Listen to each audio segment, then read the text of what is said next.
Well, good morning. Today we begin the second sort of phase of David's life in 2 Samuel 2. The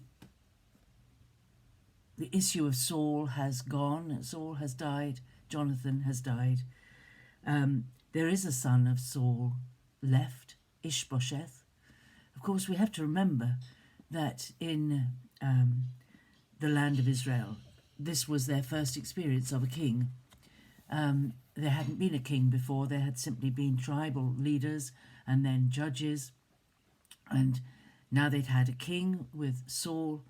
And the expectation of some was that the kingship would go through his surviving descendant, who was Ishbosheth. And it does say in chapter 2, verse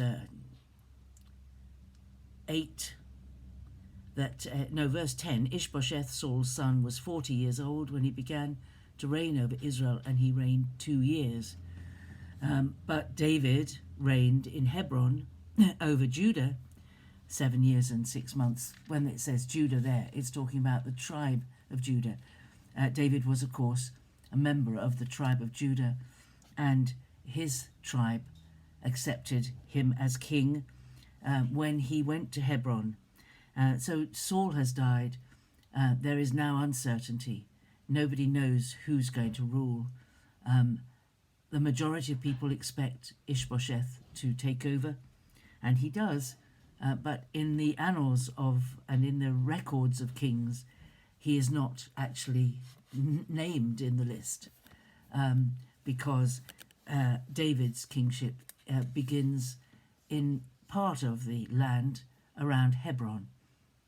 Hebron was the city that had been given to Caleb and was a very important city, and the surrounding villages and everything became David's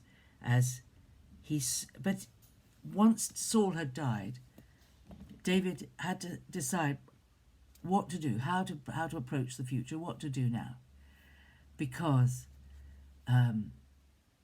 he didn't know what the next move was. Saul had been taken out of the way suddenly, and there was a vacuum, and there'd been a great defeat by the Philistines. And David asked the Lord what he should do. And the Lord spoke to him and said that he should go to Hebron. And he went to Hebron. And he took all his household and all his family, his wives and his children. He took all the men who had been in Ziklag with him to Hebron in Judah. And the men of Judah anointed him king there in Hebron. And he ruled in Hebron for 7.5 years. And the next 2 chapters tell us about all the sort of power struggle that went on between the men who followed David and the men who followed Ishbosheth. And it's termed a civil war, really.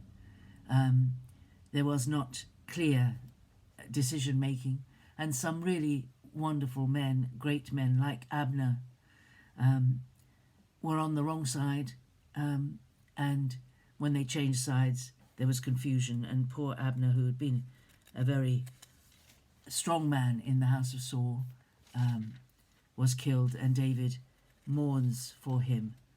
It was a very difficult period for David, 7.5 years in Hebron. And I think we see it in our world today, don't we? That the power struggle in many countries goes on all the time, we are in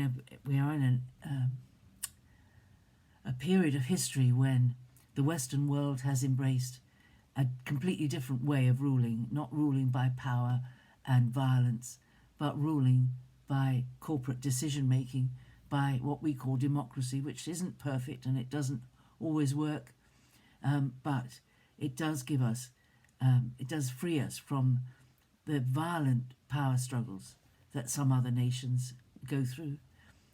And I know today our thoughts are with Afghanistan with the terrible struggle going on that has gone on the last few weeks in Afghanistan, and we don't know what these violent, power-hungry men are going to do in Afghanistan.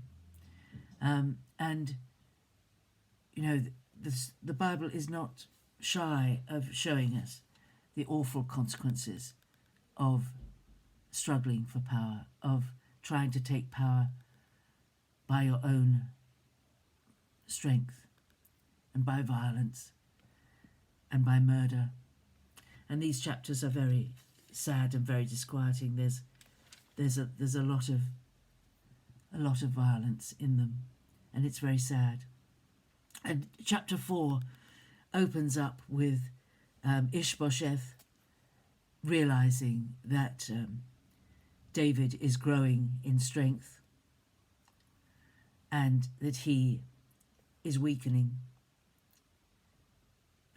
And he realizes his days are almost up.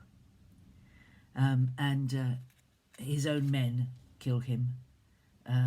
In chapter 4, Ishbosheth is killed by his own men to free the way for David.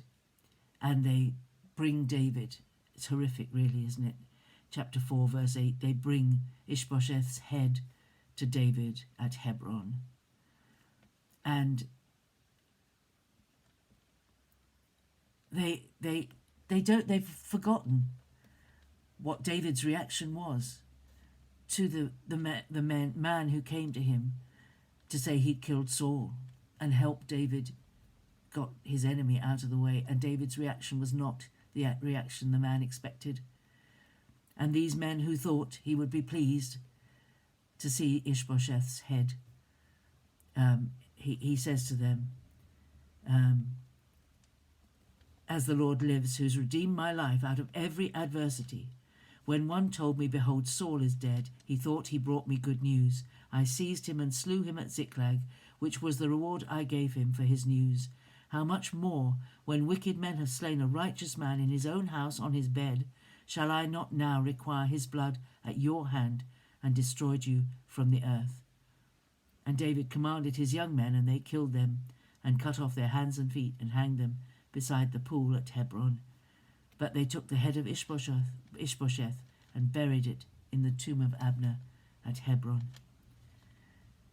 Now, David's whole philosophy of life was what he said at the beginning, as the Lord lives, who has redeemed my life out of every adversity. What he's saying is, you think that you are helping me, but it is God.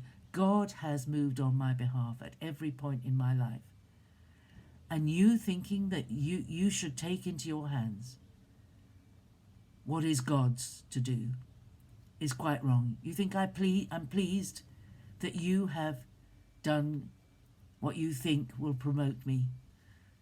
I'm not pleased. I'm not pleased that you have killed this man in his bed.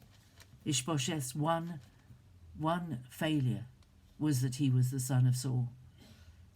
He was quite a nice man, by all accounts, by what David says here. And David was not pleased with these men. David did not, he did not support violence to achieve the ends. He was ready to wait for God's timing.